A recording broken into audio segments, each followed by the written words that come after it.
하나님의 말씀은 누가복음 22장 50절과 51절이 되겠습니다.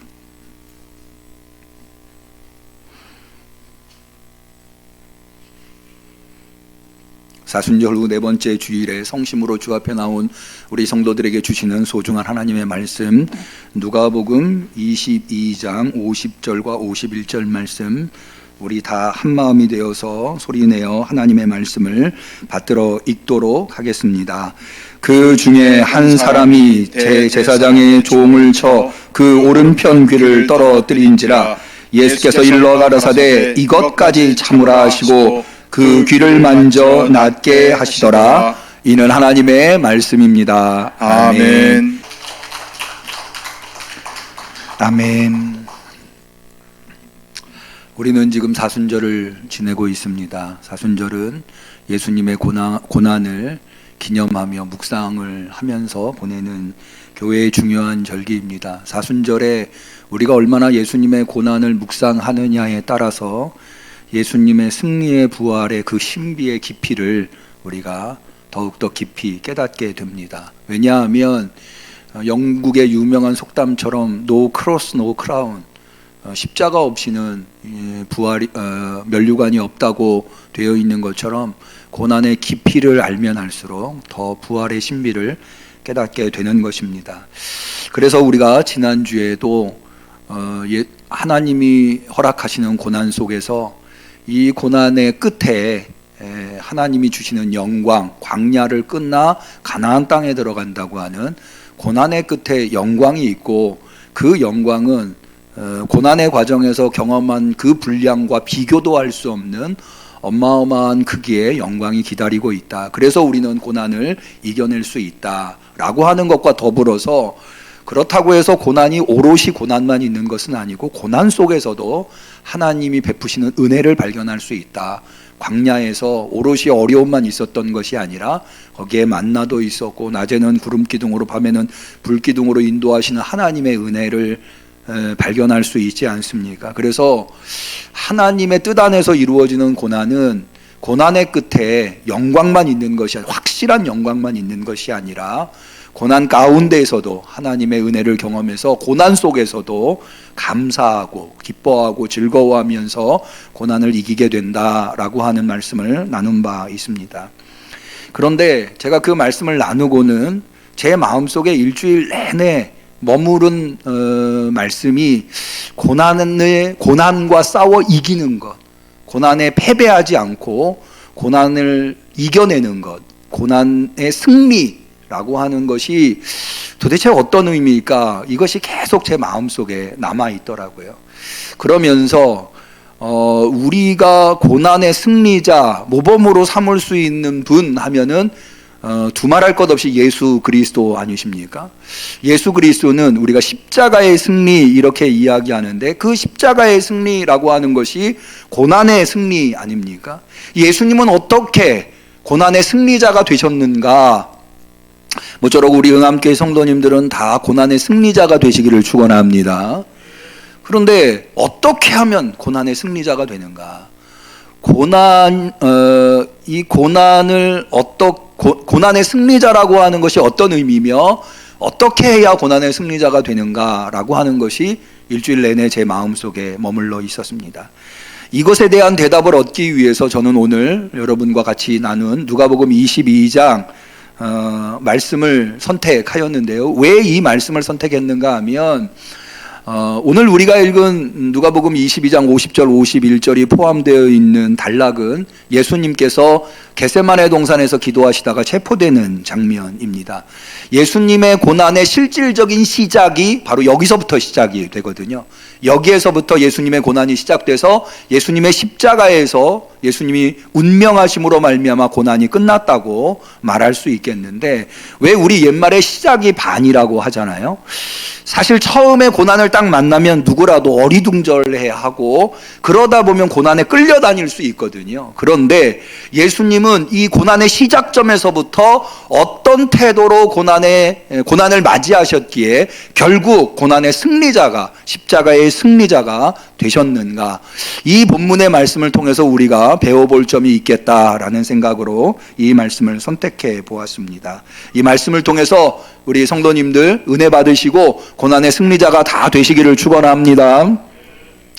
본문의 말씀의 내용을 간단하게 좀 요약해 보면은요, 예수님께서 최후의 만찬을 마치시고 제자들과 함께 감람산이라고 하는 곳에 있는 겟셋마네, 여기가 이제 감람산이 올리브나무 산입니다. 올리브나무를 심은 이유가 올리브유를 얻기 위함이겠죠. 그래서 그 감람산에는 올리브유를 짜는 곳이 있었는데 바로 그곳이 겟셋마네라고 하는 곳입니다. 그래서 겟셋마네가 이제 히브리어인데 우리나라 말로 번역하면 기름 짜는 곳이라는 의미입니다. 거기에서 마치 올리브 열매에서 기름을 짜내듯이 예수님께서 땀방울이 핏방울이 되도록 기도를 하십니다. 그러다가 여러분이 잘 아시는 대로 가룟 유다가 데리고 온 일단의 무리들, 여기에는 군인들만 포함되어 있었던 것이 아니라 대제사장들이랄지 장로들까지 포함된 많은 무리들이 예수님을 체포하러 이 산에 올라 겟셋마네까지 오게 되는데요, 그때에 가룟 유다가 예수님에게 입맞춤으로 예수님이 누구인지를 알려주고요, 아마도 날이 어둡고 밤이니까 또 이 군인들은 예수님을 본 적이 없기 때문에 예수님이 누구인지 분명하게 가르쳐줘야 할 사인이 필요했고, 그 사인으로 가룟 유다는 예수님에게 입맞춤을 하지 않았는가. 그럴 때 이제 제자들이 놀라서, 그래서 이제 군인들이 잡으려고 했겠죠. 그때 제자들이 놀라서 검을 뽑아서 대제사장의 종, 요한복음에는 말고라고 하는 이름이 나오는데 여기 대제사장의 종 하면은 하인을 의미하는 게 아니고요, 아마도 이 무리들, 대제사장이 보낸 군인들의 통솔자, 대제사장에게는 개인적으로 운영할 수 있는 사병들이 있었는데 이 사병들은 왜 있는가 하면 대제사장이 해야 할 아주 중요한 직무 중에 성전의 안전과 질서를 유지하는, 그래서 개인 사병을 둘 수 있었거든요. 그 사병을 이끌고 온 인솔자를 대제사장의 종이라고 표현한 듯합니다. 그런데 제자 중에 하나가 검을 빼서, 이제 우리가 흔히 베드로라고 알고 있는 검을 빼서 이 종의 귀를, 오른쪽 귀를 쳐서 떨어지게 되는데요, 예수님께서 그 귀를 붙여주시고는 이제 체포가 되시는, 그래서 대제사장의 집에 끌려가시고 베드로는 그 다음에 우리가 잘 알고 있는 대로 닭이 울기 전에 3번 예수님을 부인하는 장면이 이어지게 됩니다. 누가복음 22장에 나와 있는 이 예수님의 체포 장면을 면밀히 보면 이 장면에서 우리가 아주 중요한 특징 하나를 발견해 볼 수 있는데요, 그게 뭐냐 하면 이 이야기의 주도권, 그러니까 이 고난의 시작의 이야기의 주도권이 누구에게 있냐는 거예요. 우리가 상식적으로 생각해 볼 때 지금 예수님은 고난을 당하는 입장 아닙니까? 고난을 당하는 입장이면 아까도 말씀드린 대로 예상치 못한 고난이기 때문에 어리둥절하게 되고, 그러다 보면 고난을 주도해가는 자에 의해서 끌려다니기 마련이거든요. 예를 들자면 여기에서는 누가 이 고난을 유발했습니까? 가룟 유다가 유발했고 대제사장이 유발했고 대제사장이 보낸 군인들이 유발한 거거든요. 그러니까 그들에 의해서 이 고난의 시간이 진행되는, 그들이 주도권을 가지고 있고 예수님은 어쩔 수 없이 예상치 못하게 끌려가는 과정일 수 있는데, 이 본문에 보면은요, 그들이, 가룟 유다가, 군인들이 주도권을 잡고 있는 게 아니라 오히려 예수님께서 주도권을 잡고 있다는 거죠. 몇 가지 근거를 제가 말씀을 드려보면은요, 첫 번째로는요, 여러분, 가룟 유다가 예수님을 군인들한테 알려주기 위해서 예수님한테 입맞춤을 하는데요, 원래 이 입맞춤은 제자가 스승한테 입맞춤할 때는 존경과 사랑의 표시로 입맞춤 하는 거거든요. 실로 가룟 유다는 예수님에게 사랑받은 제자였어요. 왜냐하면 가룟 유다가 회계를 맡았던 제자라고 우리가 알고 있지 않습니까? 아무에게나 맡깁니까? 믿을 만한 사람한테 맡기는 거죠. 그러니까 가룟 유다는 예수님이 자신을 신뢰하고 사랑한다고 하는 그것을 이용해서 입맞춤을 통해서 사랑과 존경의 입맞춤이 아니라 죽음의 입맞춤을 하고 있는 거죠. 아마도 군인들을 데리고 올 때에, 겟세마네 동산에 데리고 올 때에 가롯 유다와 다 짰을 겁니다. 계획을 세웠을 겁니다. 내가 이렇게 하면 너희들 빨리 와서 내가 입맞춘 사람을 포박해라. 주도권은 가롯 유다에게 있는 것처럼 보이는데, 가롯 유다가 입맞추러 예수님한테 나올 때에 예수님께서 의외의 말씀을 가롯 유다에게 하십니다. 오늘 우리가 읽은 본문 앞에 48절을 한번 볼까요? 예수께 입을 맞추려고 가까이 하는지라, 가롯 유다의 이야기예요. 예수께서 이르시되 유다야, 내가 입맞춤으로 인자를 파느냐. 예수님 다 알고 계신 거예요. 아마 가롯 유다가 이 이야기를 들었어요. 입맞추려고 예수님한테 가까이 왔더니 예수님께서 유다야, 너가 나를 팔려고 내가 입맞추려고 하느냐? 깜짝 놀랐을 겁니다. 아마 당황했을 거예요. 이건 뭘 얘기해요? 사실은 가롯 유다가 예수님한테 입맞추고 예수님이 엉겹결에 가롯 유다와 입맞춘 게 아니에요. 가롯 유다가 예수님한테 입맞출 수 있었던 것은 예수님이 허락하셨기 때문에 가능하다는 거죠. 다 알고 있는데, 만약에 여러분이 알고 있었다면 어떻게 하시겠어요? 피하시겠죠. 그런데 예수님은 피하지 않았다는 거죠. 두 번째로, 여러분, 예수님에게 입맞추자 군인들이 예수님을 잡으러 달려들어요. 그 제자들이 놀래가지고 검을 뽑아가지고 이렇게 예수님한테 묻습니다. 예수님, 이 검으로 칠까요? 그런데 예수님이 뭐라고 대답하시기도 전에, 제자들이 예수님의 대답을 듣기도 전에 한 제자가 예수님의 대제사장의 종의 귀를 칩니다. 근데 예수님께서 그 귀를 들어서 땅에서, 그 어두운 데서 어떻게 찾으셨는지 들어가지고 종의 귀를 붙여주세요. 누가 주도해 가고 있어요? 예수님이 이 이야기를 주도해 가고 있는 거예요. 그걸 다 지금 통제하고 돌발 행동을 지금 제자가 한 거예요. 그런데 예수님께서는 그 돌발 행동에서 귀를 붙여주시기 전에 이렇게 말씀하세요. 이것까지 참으라 라고 말씀하시고는 귀를 붙여주세요.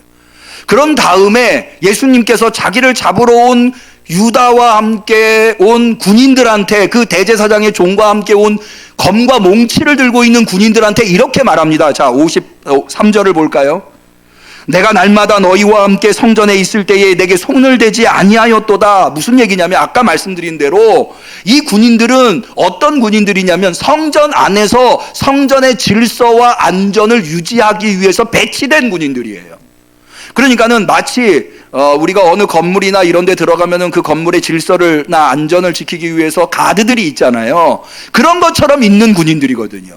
예수님께서 예루살렘에 입성하신 후에 날마다 낮에는 가서 성전에서 가르치셨기 때문에 얼마든지 예수님을 낮에 잡을 수 있었어요. 더 쉽죠. 여기 겟세마네 감람산에 올라와 겟세마네라고 하는 기름 짜는 곳에 야밤에 오지 않아도 예수님이 성전에 가셨으니까 대제사장이랄지 군인들이 예수님을 잡으려고 하면 얼마나 더 쉽게 잡을 수 있었죠. 그런데 예수님 뭐라고 말씀하셨어요? 내게 손을 대지 아니하였도다. 그러나 이제는 너희 때요 너희 어두움의 권세로다. 이렇게 말씀하신 게 뭘까요? 그때 왜 못 잡았느냐? 예수님이 허락하시지 않으셨기 때문에 못 잡았다는 거예요. 그러나 지금은 내가 허락한다. 마치 불구덩이 속을 걸어 들어가는 예수님의 모습. 그러니까는 예수님은 어쩔 수 없이 체포가 된 게 아니고 예수님이 이 길을 주도적으로 뚜벅뚜벅 걸어 들어가시는 것을 본문을 통해서 알 수가 있는 거죠. 저는 아까 여러분들에게 이런 질문을, 고난을 승리하는, 고난 속에서 승리한다고 하는 것이 어떤 의미인가? 고난에게 패배하지 않고 이긴다고 하는 것. 저는 오늘 본문을 통해서 고난에 승리한다고 하는 것은 고난의 때에 주도권을 누가 잡느냐. 어쩔 수 없이 고난을 당해서 허둥지둥대면서 나에게 고난을 주는 존재들한테 이리 끌려다니고 저리 끌려다니고. 여러분, 고난을 당하면 누구나 다 이 세 가지 안에, 범주 안에서 헤매기 마련이에요. 아까 말씀드린 대로 어리둥절해요. 두 번째는 자기가 아무 잘못도 하지 않았는데, 혹은 자기보다 더 나쁜 사람들이 자기를 괴롭히니까 분노가 차올라요. 그 다음에 세 번째는 어떻게 합니까? 복수하겠다는 생각이 들어요. 이게 사실은 고난의 때에 누구나 다 드는 생각이에요. 그런데 예수님은 그렇게 어리둥절하지도 않으셨고요. 그렇게 분노에 차시지도 않으셨고요. 그렇게 복수하려고 하시지도 않으셨어요. 예수님은 이 고난을 주도해 가고 계시는 그런 모습을 보여주고 있다고 하는 거죠. 이게 바로 고난할 때의 승리자의 모습이 아닌가. 여러분, 우리가 인생을 살면 고난을 필연적으로 만나기 마련이에요. 사실 우리 그리스도인들은 더욱더 고난의 존재예요. 왜? 예수님께서 뭐라 말씀하셨습니까? 우리 그리스도인들에게 오른편 뺨을 맞으면 왼편 뺨을 돌려대라고 했고, 오리를 가자 하면 십리를 가라고 했고, 7번씩 70번이라도 용서하라고 했는데, 세상 사람들 그렇게 안 살아도 힘들고 어렵다고 말하는데, 우리 그렇게 살려면 얼마나 힘들고 어렵겠어요. 더군다나 예수님께서 나를 따라오려거든 아무든지 자기를 부인하고 자기 십자가를 지고 나를 쫓으라고 하셨는데, 그 길을 간다고 하면 우리 그리스도인들에게 고난은 필연적이에요. 그런데요, 그 고난이 필연적이라 하더라도 그 고난 속에서 어리둥절하거나 분노하거나 혹은 복수하려고 하는 마음보다는, 그렇게 고난에 끌려다니기보다는 고난을 주도해 가실 수 있는 우리 성도님들이 되시기를 축원합니다.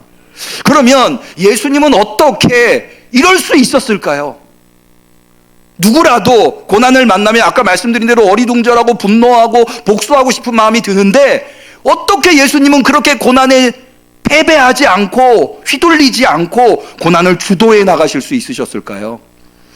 저는 그 비결을 오늘 우리 성도님들과 나눠보고자 하는 것입니다. 첫 번째는요, 예수님은 고난을 맞이하기로 결단하셨어요.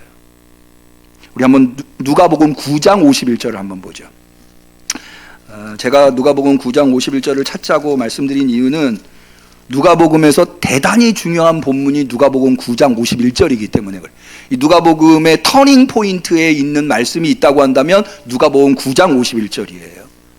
우리 누가복음 9장 51절을 다 찾아보시죠. 예수님께서 거기에서 굳게 결심하시는 게 있어요. 찾으셨습니까? 우리 한번 같이 읽어볼까요? 읽겠습니다. 예수께서 승천하실 기약이 차감해 예루살렘을 향하여 올라가기로 굳게 결심하시고. 아멘. 왜 예수님은 예루살렘으로 올라가기를 굳게 결심하셨을까요? 사실 예수님이 예루살렘에 올라가신 이유는요, 어떤 예루살렘에 갈 일이 없음에도 불구하고 예수님이 홀로 이렇게 올라가신 건 아니에요. 아시다시피 예수님이 예루살렘에 올라가실 때는 유대인의 가장 대표적인 명절 중에 하나인 유월절이었어요. 유월절에는 유대인은 누구나 다 예루살렘에 가야 했어요. 예루살렘 성전에 가서 하나님께 제사 드려야 했어요. 그래서 예수님께서 예루살렘에 입성하실 때 많은 유대인들이 거기 모여 있었던 것을 우리가 알 수 있죠. 그래서 예수님이 나귀를 타고 입성하시는 데에 어떤 이들은 자기 겉옷을 벗어서 바닥에 깔고 어떤 이들은 양손에 종려나무를 들고 흔들죠. 이게 바로 예수님이 유월절 때에 예루살렘에 입성하셨다고 하는 것을 알려주는 거예요.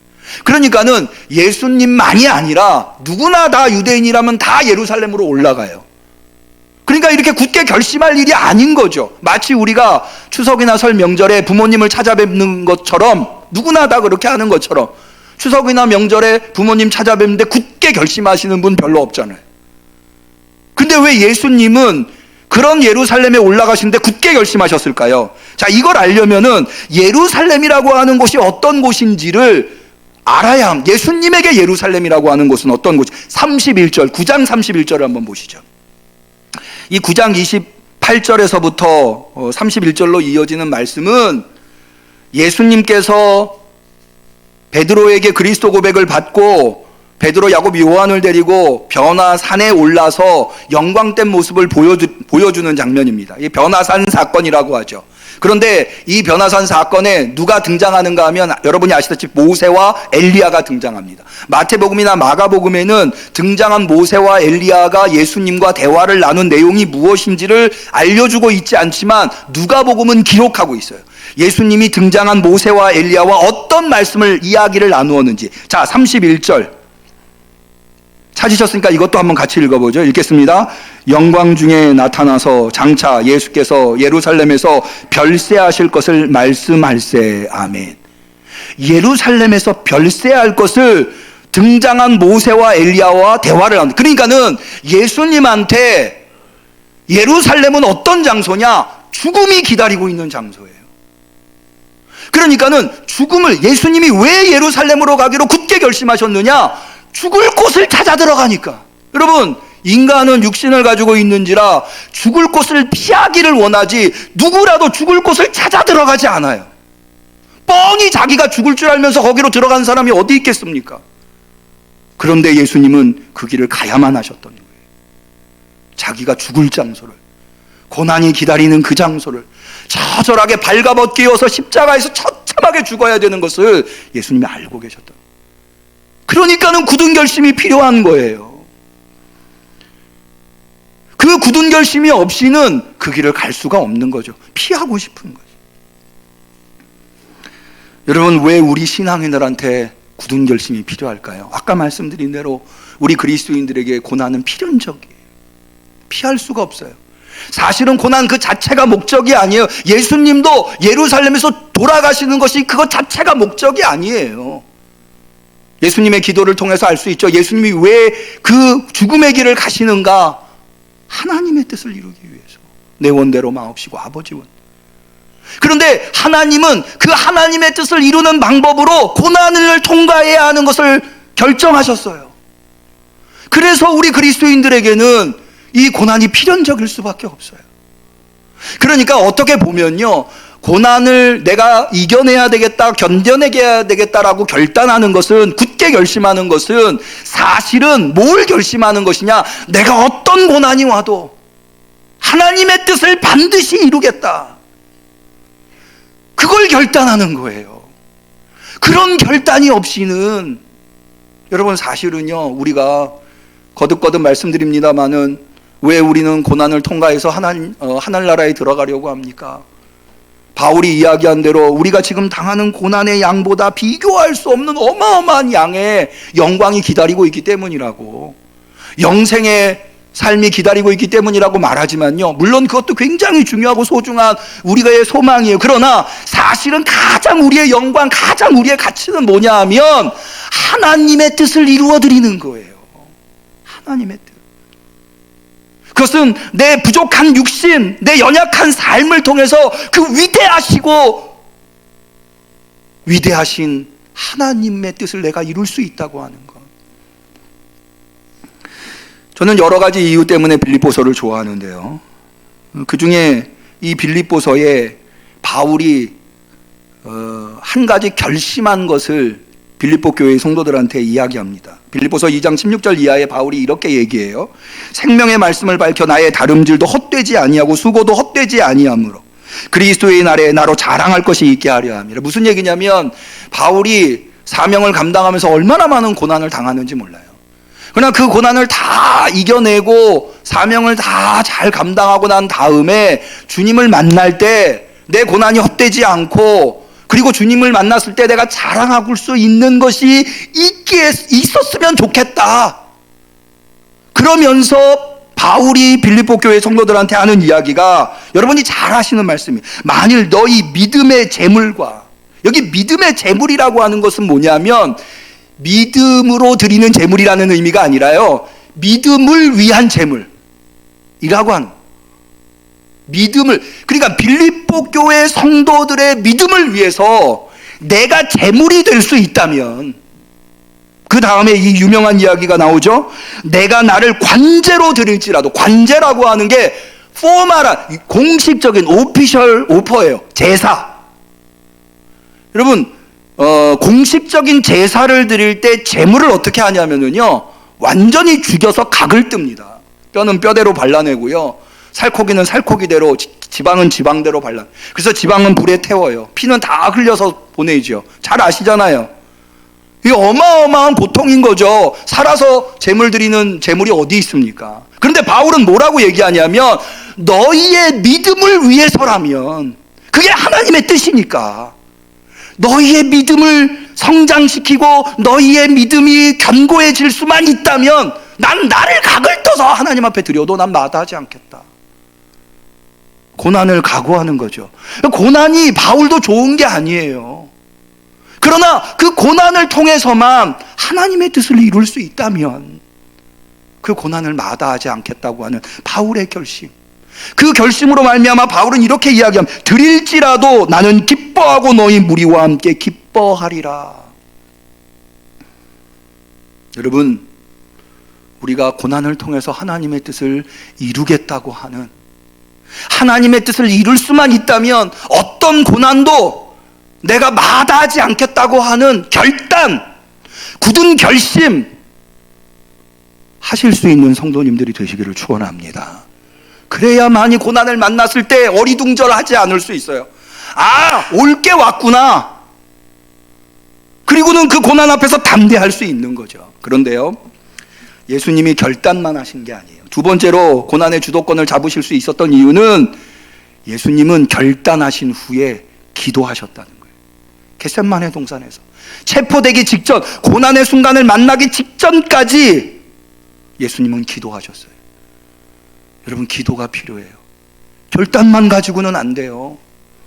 그럼 베드로도요, 예수님과 함께 고난당하겠다고 결단했었어요. 누가복음 22장 33절에 보면은요, 예수님이 최후의 만찬 때 제자들이 다 나를 배반하고 떠날 것이다, 베드로 너는 3번이나 나를 부인할 것이다 라고 했을 때 베드로가 예수님한테 호언장담합니다. 주여, 내가 주와 함께 오게도 죽는데도 가기를 준비하여, 나 다 결심이 돼 있습니다.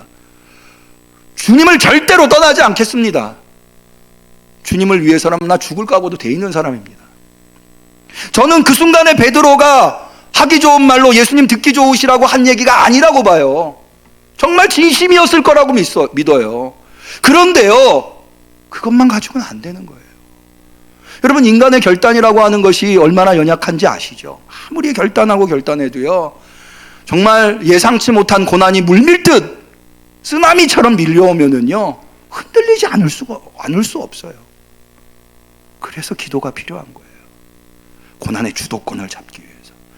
두 가지 이유 때문에 그런데요, 여러분, 고난이 현상적으로 보면 마귀가 주는 것, 악한 존재들이 우리를 괴롭히는 것으로 보이지만요, 본질적으로 보면 하나님이 허락하시는 거거든요.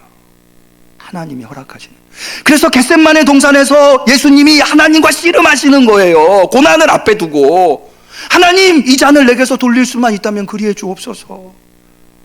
그런데요, 사실은 그 하나님과 씨름한다고 하는 것은 결국 뭐와 씨름하는 거냐면 자기 자신과 씨름하는 거예요.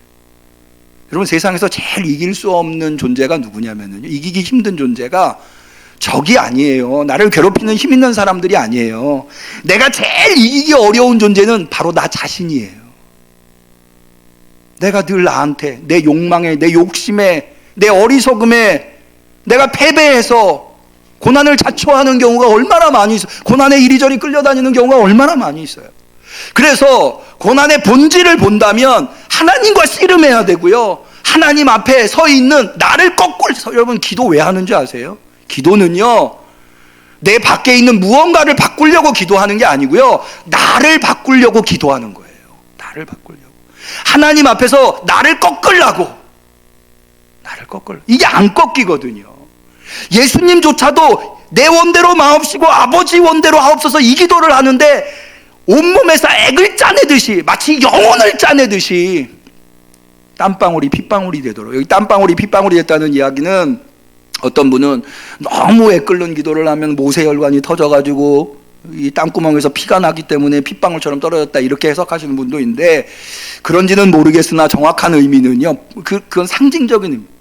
너무 애절한 기도를 하니까 이 땀이 주르르 흐르는 거예요. 그래서 코피가 왜 주르르 흐르잖아요. 땀이 그렇게 흐르는 거죠. 목숨을 걸고 자기를 짜내면서 기도하는 거예요. 원래 사실 기도라고 하는 한자어가요, 기자가 그 제단 위에다가 목숨을 올려놓은 거고요, 도자가 제단 위에다가 도끼를 올려놓은 모양이에요. 애끓는 기도를 예수님이 하고, 그래서 거기에서 하나님과 씨름해서 예수님의 생각을 꺾었기 때문에, 그래서 예수님은 고난의 주도권을 잡으실 수 있는 거예요. 기도 자리에 승리해야 고난에서 승리할 수 있어요. 뿐만 아니라 여러분, 기도해야 되는 이유가, 예수님이 기도하실 때에 이렇게 자기의 영혼을 짜내는 기도를 하실 때에 어떤 현상이 일어났느냐? 하나님이 그냥 보고만 계시지 않으셨어요. 천사를 보내서 예수님을 도왔다고 되어 있어요. 여러분, 고난 앞에 서 있는 우리 인간은요, 어쩌면 엄청난 풍랑이 밀려오는 바다 위에 떠 있다고 볼 수가 있어요. 누구도 그 고난 앞에서 흔들리지 않을 수 없어요. 아무리 힘이 많고 아무리 돈이 많고 아무리 많이 배웠다 하더라도요, 여러분, 그 산채같이 밀려오는 파도 앞에 자기 몸을 건사할 수 있는 사람이 누가 있겠어요? 오직 건사하려면 하나님이 붙잡아 주셔야 되는 거예요. 그래서 기도가 필요한 거예요. 하나님이 돕는 손길을 베풀어 주셔야 그 고난의 주도권을 잡을 수 있는 거예요. 베드로가 그렇게 아무리 결심했어도 그는 겟세마네 동산에서 깨어있지 못했어요. 예수님 거듭거듭 말씀하셨어요. 어찌하여 자느냐? 시험에 들지 않게 일어나 기도해라. 그러나 기도하지 못했을 때 베드로는 결국 예수님을 3번 부인했고요, 제자들은 다 떠나버렸어요. 기도해야 돼요. 여러분, 예수님이 겟세마네 동산에서 기도하실 때 어떻게 기도했냐면 습관을 따라 기도하셨다고 되어 있어요. 누가복음에. 왜 이 기도의 습관이 필요하냐면요, 고난을 만나면 그때 기도하려고 하잖아요. 그것도 대단히 중요해요. 그래야 돼요. 그런데요, 아까 말씀드린 대로 그 산채같이 밀려오는 고난 앞에서 정신을 잃어버려가지고 기도할 생각조차 못하는 거예요. 그러니까 습관이 들어야 돼요. 기도할 습관이. 매일과 같이 기도하고 있어야 돼. 그래서 습관적으로 그렇게 되는 거죠. 그렇지 않으면 고난에 휘둘릴 수밖에, 누구라도 돈 많아도 힘 있어도 많이 배워도 휘둘릴 수밖에 없어요.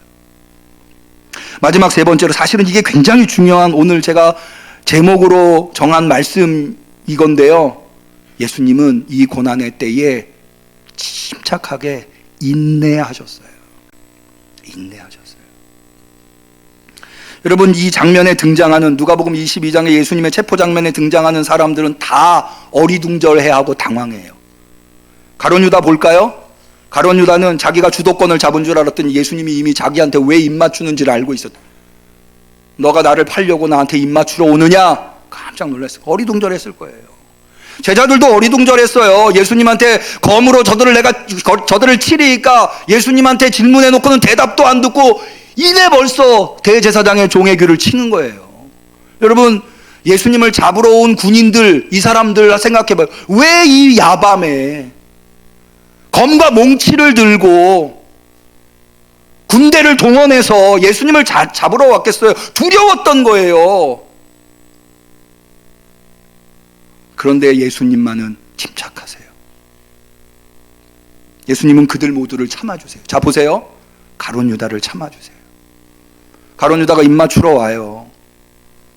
그런데 예수님이 사랑하고 믿었던 가룟 유다예요. 내가 나를 팔려고 입 맞추려 하는구나, 허락하세요. 가룟 유다를 참아주시는 거예요. 제자들도 마찬가지요.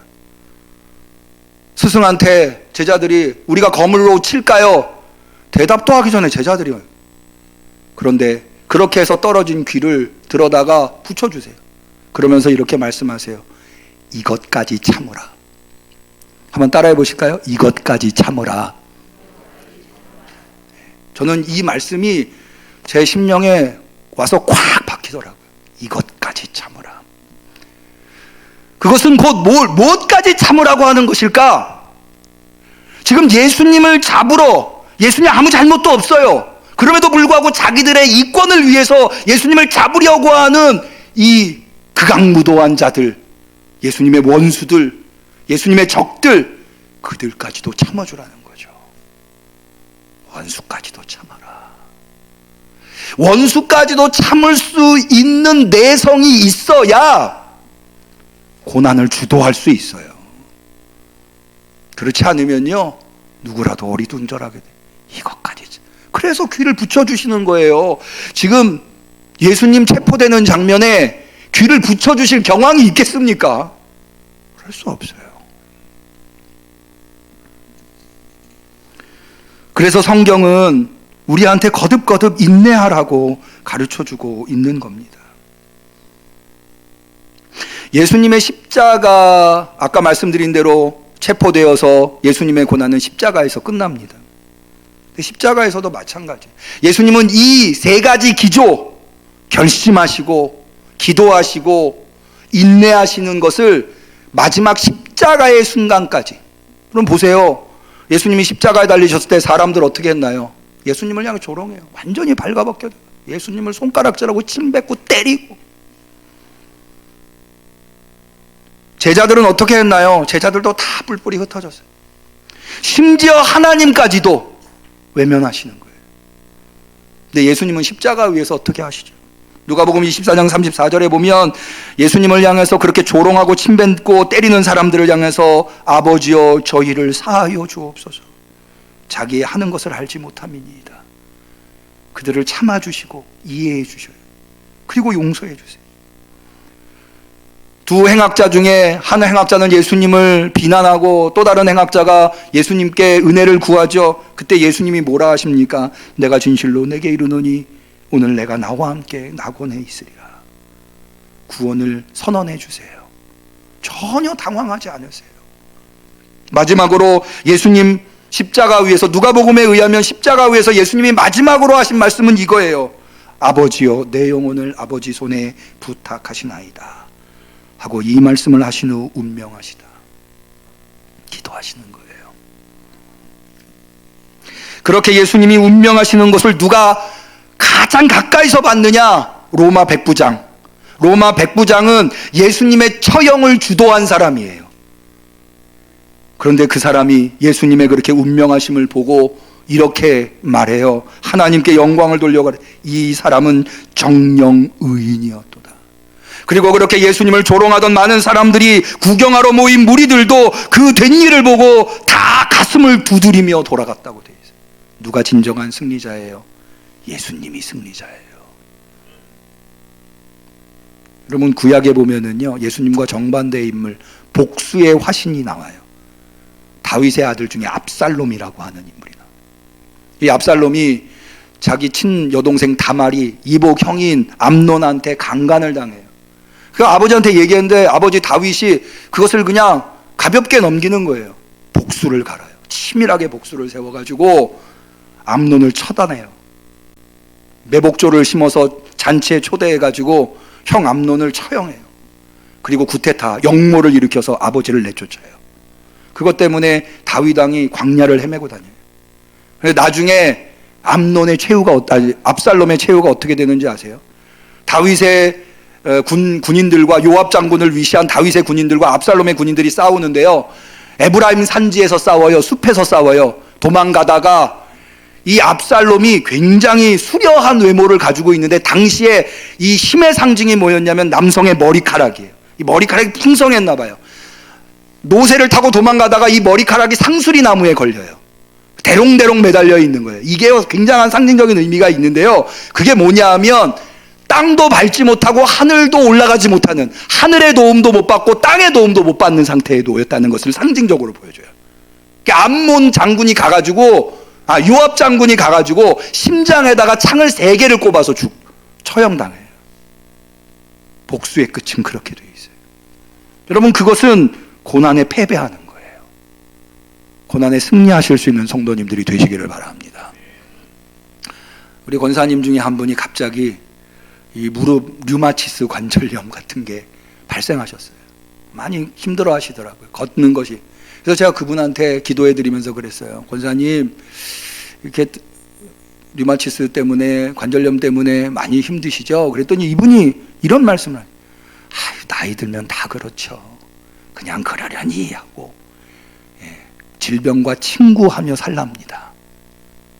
근데 그 말씀이 저에게는 남더라고요. 이분은 나이 들면 그렇다고, 이 하나님이 정하신 거잖아요. 그 하나님 뜻을 안 거예요. 그리고 거기에 막 이렇게 하지 않으시고 침착하게, 그런 거지, 인내하시고 하나님한테 자기를 꺾은 거죠. 하나님의 뜻에 자기를 맡기고 인내하는 거예요. 예수님의 모습이 보이더라고요. 여러분, 고난을 만나셨을 때 결단하실 수 있기를 바라요. 그리고 기도하세요. 그리고 막 어리둥절해하고 막 복수하고 하려고 하지 마시고 잘 인내하셔서 승리하시는 우리 성도님들이 되시기를 주님의 이름으로 간절히 축원합니다. 기도하겠습니다. 하나님 아버지, 주님의 겟셋만의 동산에서의 모습을 생각합니다. 주님, 우리도 주님의 모습을 닮을 수 있게 하옵소서. 고난의 승리자가 되게 하옵소서. 예수님의 이름으로 기도 올리옵나이다. 아멘. 우리는 감사하는 마음으로 이 예물을 드립니다.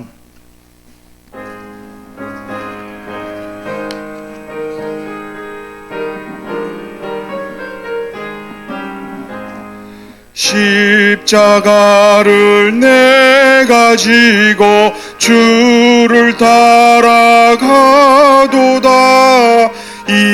이제부터 예수로만 나의 보배 삼겠네. 세상에서 부귀 영화 모두 잃어버려도 주의 평안 내가 받고 영생 복을 얻겠네. 내가 핍박 당할 때에 나 주의 품에 안기고 세상 고초 당할수록 많은 위로 받겠네. 주가 주신 기쁨에 기뻐할 것 무엇냐. 주가 나를 사랑하니 기뻐할 것뿐일세. 아멘.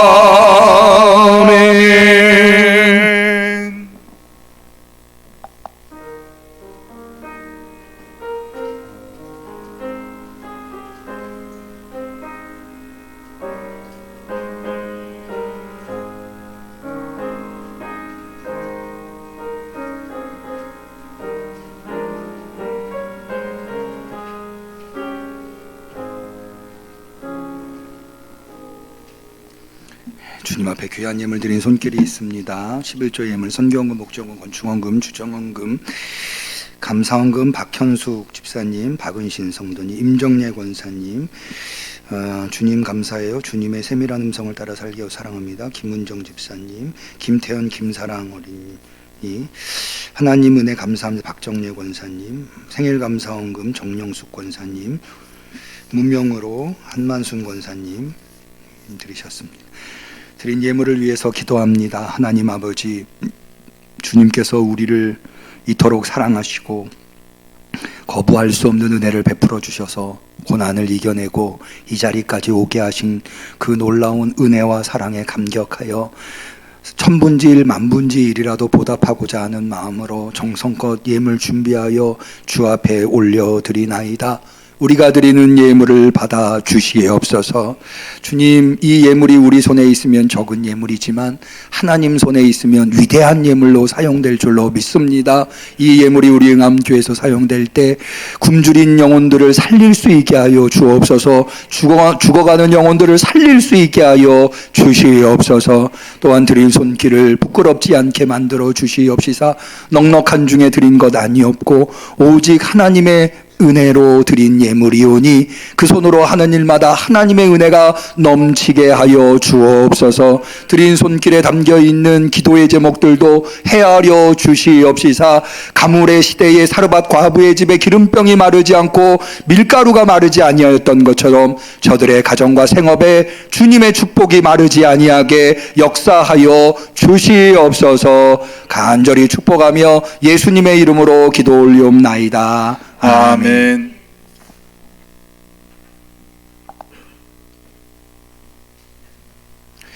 교회 소식을 나누기 전에 한 가지 우리가 좀 나눌 동영상이 있는데요.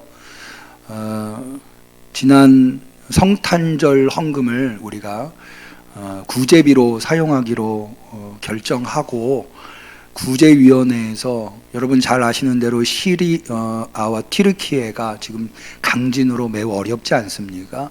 그래서 구제위원회에서 거기에 지원하기로 하고 건의를 해주시고 당회에서 결정을 해서 지난주에 구제비를 월드비전이 특별히 아이들 지금 이런 재난을 만나면 여성과 아이들, 노인분들이 제일 큰 어려움을 당하는데, 특별히 아이들을 구호하는 사명을 하는 월드비전에게 전달을 했습니다. 그래서 월드비전에서 우리 성도님들과 교회에 고맙다고 감사 동영상을 보내왔습니다. 그래서 잠깐 그 동영상을 보는 시간을 갖고자 합니다.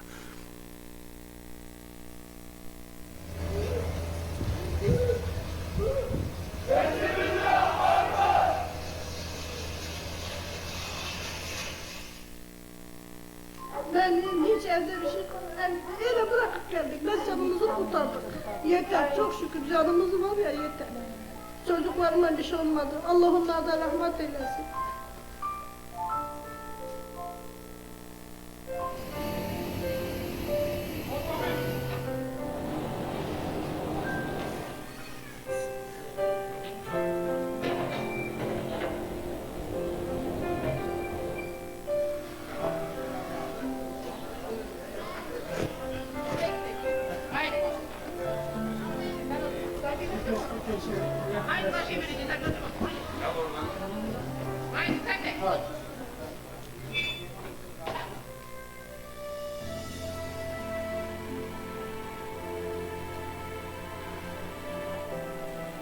Kardeşim, arkadaşım var. 한국은 우리 형제. 형제예요. 저희 Thank you. tekrar de. Koreliler teşekkürler de. Çok teşekkürler.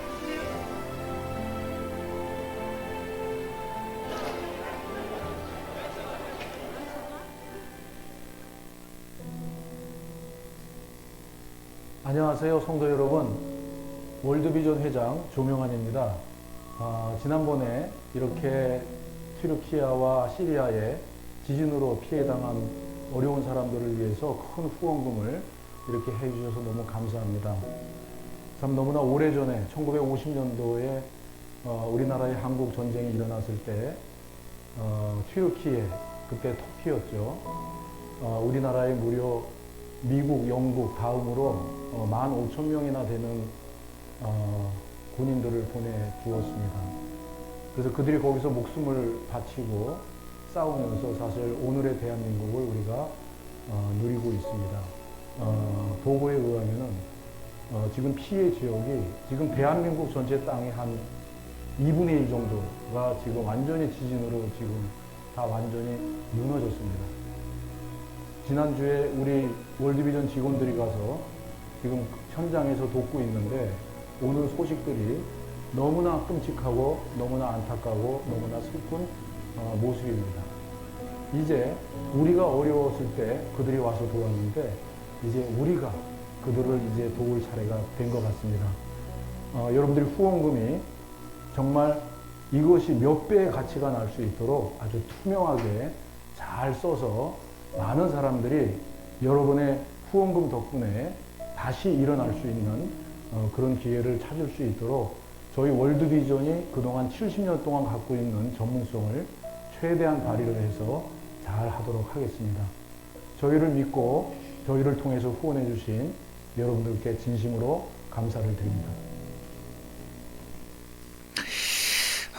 차제 바라건대 더 많은 선한 일을 우리 응암교회가 할 수 있기를 기대합니다. 광고의 말씀을 드리겠습니다. 우리 오늘 여전도의 원례회가 예배를 마치고 나면 주보에 나와 있는 대로 기관별로 계획되어 있습니다. 좋은 논의 해주시면 좋겠습니다. 교회 앞 전도 계속하고 있는데요. 오늘 거기 나와 있는 명단대로 전도 1팀이 오늘 교회 앞 전도를 하겠습니다. 점심시간을 이용해서 일단 12시 50분에 교육관에 2층에 12시 50분에 3층에서 모이도록 하겠습니다. 3층으로 아동부실로 12시 50분까지 모여주시면 거기에서 팀을 나눠서 전도 활동을 나가도록 하겠습니다. 이번 주에 생일이신 분이 계시네요. 방경숙 집사님, 김용순 집사님, 윤점림 집사님, 그리고 김승희 집사님, 노주연 청년, 윤성원 청년 축복하고 축하드립니다. 위에서 기도해 주시면 감사하겠습니다. 우리 서로를 축복하는 축복의 노래 사랑하는 자여 같이 찬양하겠습니다. 사랑하는 자여 너의 영혼이 잘됨같이 언제나 범사에 잘되고 강건하기를 내가 간구하노라. 우리 하나님께 영광의 박수 올립니다. 우리 곁에 계신 분들과 서로 인사하시겠습니다. 그리스도의 평화를 빕니다. 그리스도의 평화를 빕니다. 비대면으로 예배드리시는 성도님들에게도 그리스도의 평화가 넘치시기를 바랍니다. 감사합니다. 송영 하시겠습니다.